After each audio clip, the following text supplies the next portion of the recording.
আন্দোলন হওয়া দরকার মানে ওরা আমাদের মসজিদ মাদ্রাসা দখল করবে, আমাদের বাপের সম্পত্তিতে হিন্দুদের নজরদারি।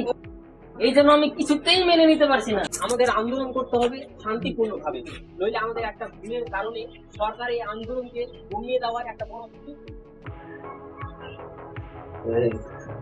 চল কাল সকালে মসজিদের সামনে ঢিল ছোড়াছুড়ি শুরু করবি।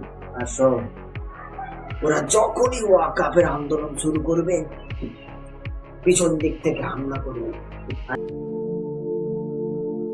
আচ্ছা ভাই সুরজিৎ, বলতো মুসলমানদের ওয়াকফ আইন নিয়ে তোর কি মন্তব্য? কি আর বলবো ভাই, দেশে দাঙ্গা লাগানোর ধান্দা, উন্নয়ন নিয়ে তো কোনো কাজ নেই। এখন সংখ্যালঘুদের সম্পত্তি নিয়ে ওদের এত লোভ।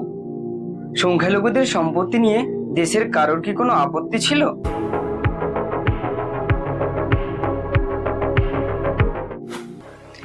কিরে সুলতান, তোরা এখানে চায়ের দোকানে বসে আড্ডা মারছিস, ওদিকে হিন্দুরা আমাদের মসজিদে হিংসাত্মক পোস্টার লাগাচ্ছে, আর তোরা বসে বসে এখানে চা খাচ্ছিস।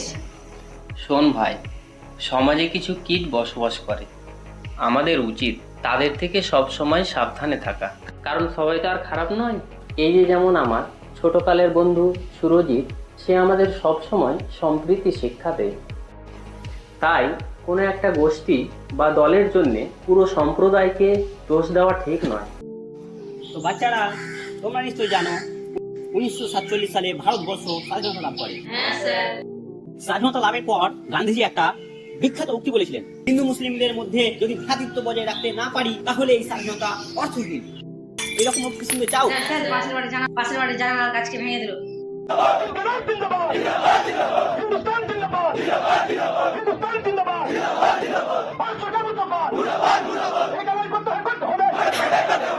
ব্রেকিং নিউজ, হলি নিউজ বাংলায় আজকে সবচেয়ে চাঞ্চল্যকর খবর। মুর্শিদাবাদে হিন্দুদের মন্দিরে আগুন। মুসলিমদের বক্তব্য, কিছু কট্টরপন্থী রাজনৈতিক নেতা মুসলিমদের ওয়াকফ সম্পত্তি দখলের পরিকল্পনা করছে।